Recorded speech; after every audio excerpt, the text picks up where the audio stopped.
गाजीपुर से, जहां multipurpose meeting hall की मुख्य विकास अधिकारी ने लिया संज्ञान। खबर के बारे में विस्तार से जानेंगे, उससे पहले लेंगे छोटा सा ब्रेक के बाद जल्द हाजिर होंगे। इस खबर के प्रायोजक हैं फास्ट को। जल्दी हो जाना तो फास्ट को बुलाना। बाइक से लेकर लग्जरी कार सेल्फ ड्राइव पर उपलब्ध। ग्रुप ट्रेवल के लिए लग्जरी बस भी उपलब्ध। सबसे सस्ता एक बार सेवा का मौका अवश्य दें। व्हाट्सएप करें 9044808808। ब्रेक के बाद आप सभी का स्वागत है। खबर यूपी के गाजीपुर से, जहां करंडा ब्लॉक क्षेत्र के राजकीय उच्चतर माध्यमिक विद्यालय सहेड़ी में पढ़ने वाले बच्चों के लिए स्मार्ट मीटिंग हॉल बनाया जा रहा है।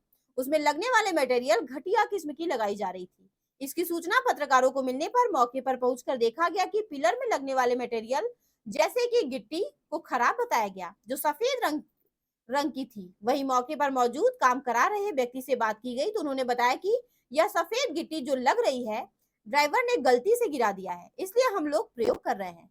तत्पश्चात इस घटिया मटेरियल की जानकारी ठेकेदार अनिरुद्ध पांडे से लिया गया तो उन्होंने गोल मटोल घुमाते नजर आए। तब पत्रकारों ने इस मामले की जानकारी जब विभागीय एक्सीएन योगेंद्र नाथ कुशवाहा को दिया तो उन्होंने बताया कि इस मामले की जानकारी मुझे 2 दिन पहले हुई थी। तब मैंने पिलर में लग रही सफेद गिट्टी को हटाने के लिए ठेकेदार से कह दिया है और वहां पर हमारे इंजीनियर की देखरेख में काम चल रहा है।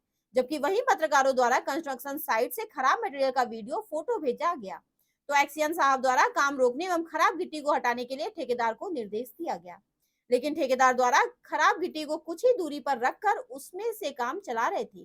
तभी इस मामले की सूचना पत्रकारों द्वारा मुख्य विकास अधिकारी संतोष कुमार वैश्य को दिया गया। फिर इस मामले को गंभीरता से लेते हुए मुख्य विकास अधिकारी ने इस प्रकरण को जिला विद्यालय निरीक्षक को निर्देशित करते हुए जांच करने का आदेश दिया। देखिए गाजीपुर से डिस्ट्रिक्ट इंचार्ज सुजीत कुमार सिंह की रिपोर्ट। सर, सहेड़ी में राजकीय उच्चतर माध्यमिक विद्यालय सर मीटिंग पर्पज हॉल बन रहा है, उसमें सर मानक विहीन काम चल रहा है, ऐसी हमें जानकारी है सर। क्या कहेंगे सर?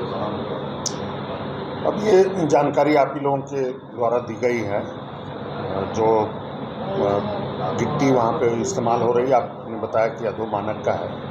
इस संबंध में अभी हमने जो सिडको के जो प्रोजेक्ट मैनेजर है उनसे वार्ता की गई है, तो उन्होंने ये बताया कि हमने उसको सामग्री जो अधो मानक की है उसको हटवा दिया है मौके से। ये सही है कि कुछ सामग्री वहाँ पर आई थी जिसको उन्होंने कहा है कि हमने हटवा दिया है। इसके बावजूद हमने कहा है उनसे कि आप अभी किसी को भेज करके इसकी जांच कराइए, और इस संबंध में हम लोग मुख्य विकास अधिकारी महोदय को भी एक पत्र भेज रहे हैं कि जो कार्यदायी संस्था है उसके अतिरिक्त किसी अन्य इंजीनियरिंग संस्था से उसकी जांच करा ली जाए मौके पर कि कोई अधोमानक की सामग्री इस्तेमाल सर न हो। जो कॉलम में लग गए हैं जो मानक विहीन गिट्टी है सर, जी। उसके लिए सर क्या किया जाएगा? अब वो जांच का विषय है, जांच हो जाएगी। अगर वो ऐसा पाया जाएगा तो उनके विरुद्ध कार्रवाई की जाएगी। सर लगभग कितना का प्रोजेक्ट होगा ये सर? ये जो है कुल जो मल्टीपर्पज़ हॉल है जनपद में, कुल 16 मल्टीपर्पज़ हॉल बन रहे हैं, और इसके लिए यूनिट कास्ट इनकी 47.46 है, यानी कि 47,46,000 इसका जो है कास्ट है। और इसके लिए इनको 50% धनराशि दी गई है। जो व्यवस्था है कि 50% धनराशि तभी जे आती है जबकि एक टास्क फोर्स जो जिलाधिकारी द्वारा गठित है, दूसरे उसमें कार्यदायी संस्थाएं हैं, इंजीनियरिंग संस्थाएं हैं, जब वो ये जांच करके और एक प्रशासनिक अधिकारी के साथ जांच करके देते हैं कि इनका जो कार्य है उनके द्वारा जांच कर लिया गया है और वो संतोषजनक है, तभी उनको द्वितीय किस्त की धनराशि दी जाती है। ये जो यूपी सिडको है यहाँ कार्यदायी संस्था के रूप में शासन से ही नामित है, और इनको इस वर्ष जो है कुल जो यूनिट कास्ट है इनको 6,86,24,000 रुपये प्रथम किस्त के रूप में दी जा चुकी है। इसमें कुल 16 मल्टीपर्पज़ हॉल, स्वच्छ पेयजल के लिए 12 यूनिट हैं, इकाई हैं जहां पे हो रहा कार्य, और 5 जो है वो शौचालय ब्लॉक बन रहे हैं।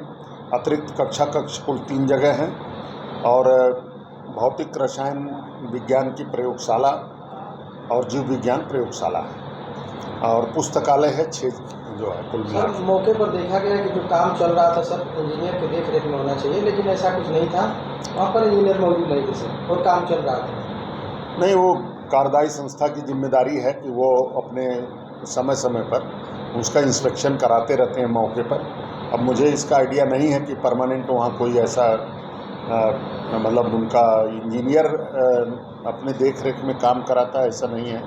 परमानेंट तो नहीं रहता है, लेकिन यह है कि उनके समय समय पर जो जैसे प्लेन्थ लेवल पर काम होता है और कॉलम जब बनते हैं, फिर इसके बाद उस पर दरवाजे के लेवल पर जब काम पहुंचता है लिंटर के, तो उस पर वो लोग समय समय पर इसकी जांच करते रहते हैं। ठीक सर।